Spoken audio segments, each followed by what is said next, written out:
Fala investidores, tudo bem? Aqui quem fala é o Vini e hoje eu vou trazer aqui para vocês uma análise da IRB. Essa análise é um pedido aí de um inscrito, não lembro mais quem é que pediu, mas vamos lá. Esse vídeo ele vai acabar ficando um pouquinho mais longo, tem bastante coisa aí para comentar sobre essa empresa, então eu peço que quem não puder olhar, salva para olhar depois, salva nos favoritos, deixa o like aí para olhar depois o vídeo, salva no assistir mais tarde, mas não deixa de olhar que o conteúdo está muito bom. Então eu já peço para vocês de saída deixarem um like no vídeo para me ajudar bastante na divulgação. Eu sempre peço e vocês fazem, isso me ajuda muito na divulgação aí do canal e me ajuda a seguir trazendo conteúdo para vocês.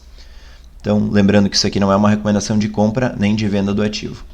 Começando aqui pelo ano de fundação, do ano de 1939, então uma empresa bem antiga, no setor de seguros, um setor que eu gosto bastante, inclusive eu sou corretor de seguros, para quem não conhece, para quem é novo no canal, então eu conheço um pouquinho aí do setor. Líder no mercado de ressegurador brasileiro e atua com negócios em vários países, principalmente focada aqui mais na América Latina. Então é uma empresa bem grande, de um setor bom e é líder no segmento dela. Novo mercado, 100% de tag along, free float de 68%. Esse free float aqui eu não sei se está correto, se ele não aumentou, porque recentemente teve uma venda aí da parte do governo. Então, acho que o governo não é mais majoritário da empresa, não manda mais da empresa, o que é um salto de governança muito positivo. E agora quem manda aqui é o Bradesco. Então, isso é muito bom. Ela também tem o Itaú, o Bradesco e o Itaú por trás. Então, isso é bem importante. Ela também tem canais, tem esses dois grandes canais bancários aí de distribuição dos seguros, que por serem operações muito grandes, é bem importante ter os bancões por trás. Então a cotação dela já variou bastante, né? Já subiu muito aí nos últimos anos, nos últimos trimestres. E essa subida na cotação veio acompanhada de um aumento bem expressivo aqui no resultado. Então eu não quero me ater muito a essa tabela, mas a gente já pode ver aqui crescimento no lucro, crescimento na receita, crescimento do patrimônio, EBITDA, gerando aqui bastante caixa, distribuindo aqui uma carretada de dividendo, bastante dinheiro em caixa também. Então aí uma operação bem sólida, uma empresa com resultados bem sólidos, se a gente for pegar aqui no curto prazo. Separei aqui a apresentação institucional da empresa para a gente dar uma olhada. Então eu separei aqui 3 páginas para a gente olhar. Se a gente der uma olhada aqui, a gente pode ver que a maior parte dos prêmios emitidos dela vem do Brasil, mas como eu falei, uma boa parte ainda vem aqui de toda a América do Sul. E se a gente for olhar aqui a distribuição entre segmentos, a gente vai ver que a maior parte, antigamente aqui era do patrimonial, mas hoje ele tem aqui como o Vida sendo aqui a maior parte da empresa. Então, como eu falei ali nos vídeos da Odontoprev e da Apvida, o seguro de vida ele é muito mais fácil de ser vendido para empresas. Então tem empresas que têm muitos funcionários, por exemplo, aí, grandes empresas da Bolsa, inclusive, que elas têm os seguros de vida para os funcionários agregados. Então isso acaba gerando um prêmio muito grande. Então a IRB acaba entrando aí nessa operação dessa forma. Então a gente já pode ver que ele deu uma dividida bastante aqui na pizza. Então ainda uma boa parte representa do patrimonial, outra do vida. Também aqui setor de aviação, possivelmente para grandes companhias aéreas, do rural. Então, para quem não sabe, fazendas também tem seguros. Então, tem o seguro das plantações contra mau tempo, granizo, vendaval. Então, isso pode acabar destruindo uma produção de um ano todo, né? E dando um grande prejuízo. Então, tem o seguro disso também. Aqui no Outros, eu não lembro ali o que a empresa coloca, mas acho que não é uma coisa muito relevante a se olhar.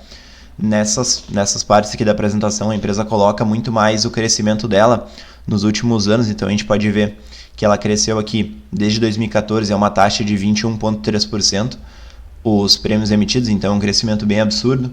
Nos prêmios retidos, que é o que fica com ela depois dela pagar as indenizações, também teve um crescimento aqui de quase 24%. Então teve uma melhora operacional. Ela está vendendo cada vez mais e ficando com mais parte desse valor. Então, ela também tem uma queda bem expressiva nas despesas administrativas. Olha só, ela saiu aqui de 240 milhões para 228 milhões, então ela está conseguindo vender cada vez mais, com uma queda nas despesas, bem positivo. O lucro líquido, que é um grande destaque da empresa, a gente pode ver que desde 2014 ele veio crescendo aqui a uma taxa de 33%. E o ROI da empresa aqui disparando, né, chegando aqui nos 38% nesse último semestre. Como eu disse, ela é líder aqui no setor. Então olha só, aqui outras empresas ficam bem atrás dela. Então aqui uma das que eu trabalho, Zurich, Allianz, BTG, estão aí engatinhando comparado à IRB, né? Então isso é muito bom. Olhando aqui essa outra tabela, uma tabela um pouco mais de curto prazo, então ressaltando o lucro líquido nesse último semestre, ele chegou a 738 milhões, então um lucro bem grande, bem alto, quase 1 bilhão aí de lucro no semestre, muito positivo. Aqui a distribuição de prêmios emitidos, a gente pode ver que a maior parte vem aqui do Brasil, uma boa parte também do exterior, como eu mostrei ali, outros países da América do Sul. Distribuição de prêmios emitidos no semestre também aqui do lado. Aqui é uma parte bem interessante eu parar para explicar para vocês, então peço que vocês prestem atenção como é que funciona a IRB. Então tem empresas, por exemplo, eu vou só citar ali a Porto Seguro, ela vende um seguro, só que ela não quer ficar com aquele risco todo. Então uma parte daquele risco ela vende para a IRB, então elas dividem as garantias não, elas dividem o que elas vão ter que cobrir depois, as indenizações. Então se vier a acontecer algum problema, daí vai depender do contrato entre as duas, né? Mas talvez uma divisão ali 50-50, e a Porto Seguro paga um prêmio para a IRB para ficar com a parte daquele risco, para ela não precisar indenizar todo aquele risco. Então para ela seria um prejuízo muito grande se acontecesse alguma coisa, então ela contrata a IRB para fazer um seguro do seguro. E também tem uma outra parte da operação, que a IRB contrata uma outra empresa para dar mais uma garantia ainda em cima dessa operação. Então a IRB também faz esse resseguro dela mesma. Então, para ela não ficar com todo aquele risco, ela vende uma parte do risco. Então, aqui está no custo de retrocesso. Então, a gente pode ver que esse custo tem aumentado, só que à medida que ela tem aumentado os prêmios emitidos, é normal que esse custo aumente, porque ela está cada vez vendendo mais, então ela precisa fazer mais seguros dos seguros para poder garantir a operação. E é muito importante a IRB ser uma empresa líder de mercado, porque o que acontece? Ela precisa escolher os riscos que ela quer pegar para ela. Então, por exemplo, grandes riscos ali seriam empresas de madeira, de papel, e ela precisa escolher quais empresas que ela quer para dentro do portfólio dela, para dentro da carteira, quais empresas ela vai assumir o risco de realmente aceitar aquele seguro. Então, para isso vão peritos olhar as empresas, olhar as fábricas, para ver se eles podem aceitar aquele risco. Então, eles elencam uma série de melhorias para as empresas, então tem que ter hidrante a cada tantos metros, isso aqui tu tem que deixar afastado dessa outra parte, que é uma zona de perigo, e muitas vezes se as empresas não aceitam esse tipo de norma que a IRB impõe, ela simplesmente não aceita o seguro. Então eles fazem reavaliações, às vezes de riscos maiores eles fazem reavaliações mensais, né, do risco. Então, por exemplo, mensais não digo, mas reavaliações mais curtas. Então os seguros geralmente têm prazo de 1 ano, mas eles podem reavaliar o risco no meio do período, para ver se o segurado realmente está mantendo com as exigências que a IRB faz para eles.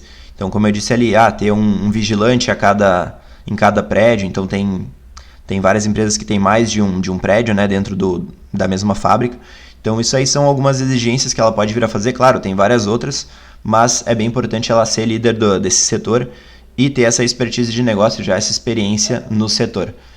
Então, como eu mencionei, a evolução aqui do prêmio retido no trimestre, a gente pode ver que tem um crescimento bem absurdo aqui. No semestre também, aqui do lado. Aqui seria a provisão do que ela fica para pagar sinistros futuramente, mas o importante é a gente olhar aqui a sinistralidade. Então ela está tendo um aumento de emissões de seguro, né, de ganhos de escala, mas ela está conseguindo aqui diminuir a sinistralidade dela. O que é importante a gente ressaltar aqui? Que ela não está pegando qualquer risco, então ela está realmente mantendo aquela seleção dela boa de riscos, uma seleção de qualidade, porque a taxa de sinistralidade está baixa, né? Então, claro, baixa não, se a gente for comparar 53%, mas ela se mantém aí em linha com o ano anterior, então ela aumenta, vende cada vez mais e mantém aí a qualidade da carteira de clientes dela. Então isso é muito positivo para a IRB. Isso acaba gerando cada vez mais margem para a empresa e mais resultado para ela. Então aqui ela menciona também o resultado financeiro, que, como eu digo, tem uma parte que sobra do operacional da empresa na despesa com sinistro e na emissão de prêmios, então isso aí sobra para a empresa. E também tem o resultado financeiro, que é o dinheiro que ela deixa parado em caixa para pagar as indenizações, e geralmente isso fica aplicado aí num CDI.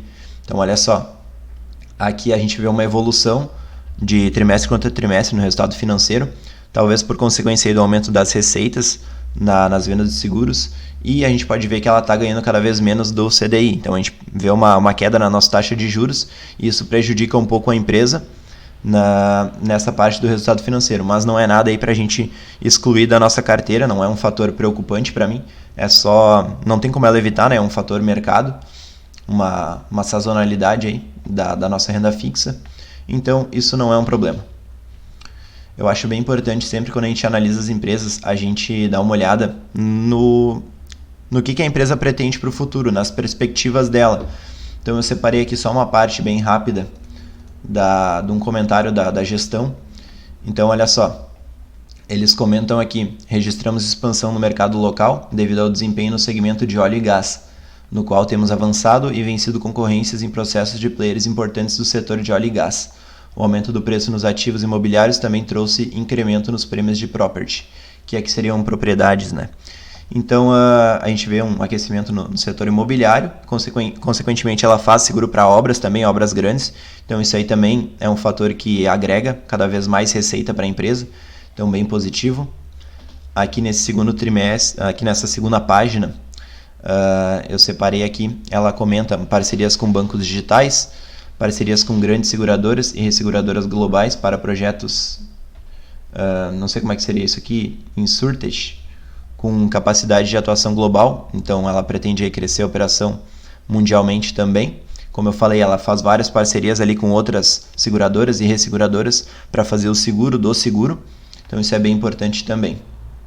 Aqui, processos em andamento de escolha de parceiros para o negócio de bancassurance. Então isso aqui seria, como eu mencionei ali, as parcerias com bancos grandes para realmente ter esse canal de vendas direto ao cliente. Então o banco pega ali, faz a primeira parte da venda e depois passa para a IRB fazer realmente a gestão do negócio, para pegar aquele risco para ela, para determinar o quanto que ela vai cobrar do seguro. Então é muito importante ela ter a parceria com os grandes bancos, porque a gente sabe que os clientes grandes estão nos grandes bancos. Então isso é muito importante para ela também. Para o vídeo de hoje era isso, eu espero aí que vocês tenham gostado. Se esse vídeo ajudou vocês de alguma forma, que eu espero que sim, cliquem aí no gostei, que é muito importante para eu seguir fazendo o meu trabalho. Divulguem aí com quem vocês acham que pode estar interessado nesse conteúdo, com quem vocês sabem que tem essa empresa em carteira. Eu não tenho ela, mas é uma empresa que eu gosto bastante, de um setor bem que eu gosto também, e ela também tem bons resultados aí no longo prazo. Então não é uma recomendação de compra, como eu falei. Comentem aí embaixo o que vocês acharam do vídeo, alguma coisa que talvez eu não tenha comentado. Como eu falei, eu não acompanho de perto a empresa, eu só dei uma olhada aqui nas tabelas, nos trimestrais dela, para poder trazer esse vídeo aí a pedido de vocês, que eu sei que vocês gostam bastante das análises. Então, para quem ainda não é inscrito, se inscreve aqui do lado na bolinha, marca o sininho. Bons investimentos a todos e valeu!